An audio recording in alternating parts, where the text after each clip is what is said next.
Hi, everybody. I'm Kat from the Wild Alaskan Company recipe team. If you don't know me already, today I'm going to show you how to make a fish escabeche. It's a vibrant, easy dish for summer, and I'm using Pacific halibut to make this. It's light, it's punchy, it's acidic because one of the key ingredients is vinegar. In addition to that, we're going to be using a bunch of summer vegetables and herbs. So very colorful and might be exactly what you want to eat on a hot day. A little bit more about escabeche. So this is a preparation that has sort of traveled time and space, culinarily speaking. Anytime you see an escabeche style dish out in the world on a menu, you can usually expect it to have vinegar and some vegetables that are almost pickled. This becomes a pickled sauce or topping that accompanies a cooked protein. Sometimes a protein is marinated in this actual mixture as well. With fish, we won't be marinating it per se because we can eat this almost immediately. Escabeche is a very common dish in Latin American cuisines, Caribbean cuisines, Filipino, Spanish. Escabeche is a Spanish word, and each of these regions has different variations of this dish. There's a really interesting conversation among food historians where escabeche originated. Some posit that it came from a Persian stew. I think it's called skibaj. That sounds very similar to escabeche, and it's a Persian stew of meat that's cooked in sort of a vinegar stew. Others believe it originated with the Romans because they used vinegar as a way to preserve meats. That all made its way to Spain over time and over space, and then kind of dispersed from there among all these places where food and recipes traveled. Really interesting stories. I think it's really cool that this dish and flavor profile was so embraced by so many disparate regions around the world and adapted to those ingredients or to those proteins or to those spices. So I'm going to be using a mix of peppers. So a sweet red pepper, and I saw a nice, pretty looking green pepper. So I'm going to do a little green and red pepper for this escabeche. A lot of times you'll see it with onions and carrots, but I'm going to do peppers, onions, garlic, lots of it, and then a mix of summer herbs. I have some parsley, cilantro. I meant to pick up mint, but I forgot. Mint and dill are good to mix in here as well. You can use whatever looks good. That's what I'm using today. This is gonna turn into a really nice sauce for Pacific halibut or any whitefish. Also, is gonna be good for salmon because salmon can hold up to a nice vinegary, punchy mixture like this. Yeah, let's start cooking. I am going to go ahead and preheat a pan, turning this to medium heat, and then I'll go ahead and preheat the skillet side to medium high, since we want to do a nice sear on the halibut. And into the saucepan, we're using 3 different kinds of fats for today's meal. It's probably a little excessive, but I start with olive oil. Olive oil is a very common ingredient to use in an escabeche when it's more closely tied to Spanish origins because Spain has plenty of olive oil to work with. So we'll get some olive oil into this saucepan. And that's what we're going to start cooking the vegetables with. This is going to add a lot of nice flavor to the dish without a lot of heaviness.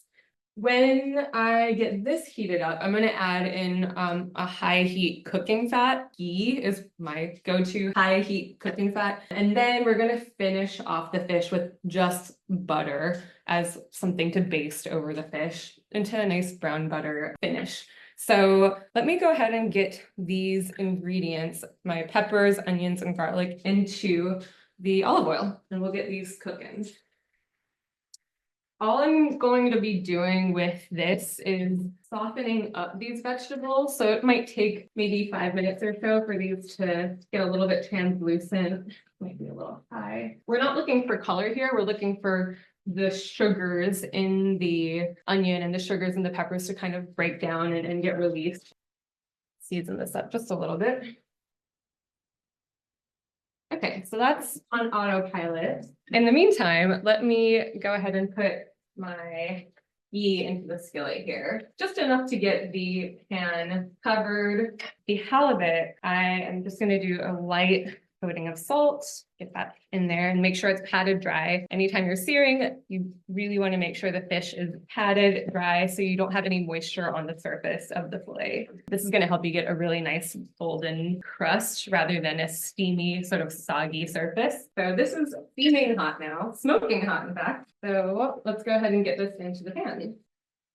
You should hear a sizzle as soon as the fish hits the fat. If you're not hearing a sizzle, it means the pan isn't hot enough. So you either need to wait another minute for the fat to heat up, or you need to turn up the heat. Now that I have it in the pan, I'm just going to reduce the heat to more of a medium since we've got that initial sear going. Let's give this a stir here. I'm just using parsley and cilantro today. Don't be afraid to mix and match or just even use a single herb. If it's just parsley, delicious. If it's just cilantro, also delicious. This is more an homage to summer by using a mixture of herbs. Use what you have. I'll go ahead and give this a chop. I have a huge handful for this one dish. I don't know if I'll use all of this, but while the fish is searing and the vegetables are cooking down, I can do a little bit of prep work here. A rough chop is good because we're not going to cook the herbs, but they'll wilt down in the hot pan once we get everything mixed together. So, and it smells so fresh and it's going to look gorgeous. So, got a nice pile of herbs going. My bell pepper situation looks nearing the end. And I think what I can do now is split the halibut. So I see that around the edges on the bottom, it's turning a little bit golden. And that to me is a hint that it's seared and ready to flip. If you haven't really mastered searing before, you must wait for the fish to tell you when it's ready. That came up without even me having to like force it. I could have probably blown a stream of air on the fish and it would have slid across the pan. So that is perfectly seared, came up really easily. The reason you want to wait until the fish is ready is that means that the sear has like sealed the proteins off from the fat from the pan. You just have to have a hot pan and a dry piece of fish. So we'll let that cook for a few more minutes. But in the meantime, what we can do to add a little bit more flavor is I'm going to add butter to the dish now. We're cooking over medium heat, but you'll see the butter has started to bubble up and brown. And this is the part where you use that browning butter to baste the top of the fish. This will go down the sides of the fillet as well and speed up the cooking. We're all adding a lot of flavor here. The sort of toasty flavors and the extra fat content is going to help balance out the vinegary sauce, especially for a protein this delicate. Just a little added bonus. That looks beautiful. All right. I'm gonna say that this is probably about done. So let me go ahead and remove this from the heat. That'll continue to cook a little bit as it's sitting there. And these look about ready for the key ingredient, which is vinegar and a little bit of sugar as well. We're gonna add sugar and vinegar to the pan here and stir this around until the sugar gets dissolved. Smells really good, really pungent aroma, and the fruit flies are going to be circling very, very shortly now. So let's let this cook just for the flavors to combine and then give this maybe a little bit of a taste. Let's see. Potent. I think this could probably use some black pepper.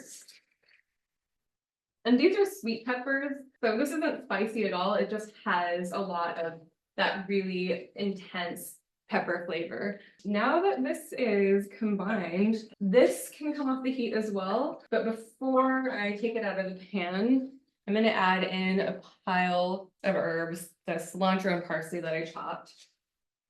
That is just going to wilt down in heat. And then I have a shallow dish that I like to use for saucy things. So what I'm going to do is put this specific halibut down in there first. There's plenty of brown butter in this pan, so if you're not afraid to drizzle that in there, go ahead and drizzle that in there. And to top this, we're just going to very generously spoon this escabeche onto the fish. And if you have any extra in the pan, I probably have another serving of this left. You can keep this in the fridge once it's chilled, probably for up to a week. There is vinegar in this. Let's go ahead and take a bite of this. This is the beautiful Pacific halibut escabeche. Got a nice vinegary medley of vegetables on top. The halibut is flaking perfectly here. Just beautiful right off the edge, and it looks nice and juicy. All right, let's take a bite. Really delicious. I love the texture of the Pacific halibut with a flavor like this. It's super, super good. Super easy to do, really quick. All right, I'll wrap things up. Join us again next Wednesday if you're free. We're going to be making a very American fish melt, like a tuna melt, but better because we're using fish from Alaska. So I know we're biased, but it's going to be awesome. It's a great recipe for using leftover fish. So if, for instance, I didn't finish this fish right now, which that's not going to happen, you can flake that up into a really good fish melt. Feels like a very cozy, nostalgic lunch option throughout the week. So I hope you can join us then. Yeah, until then, live wild. Thanks for coming.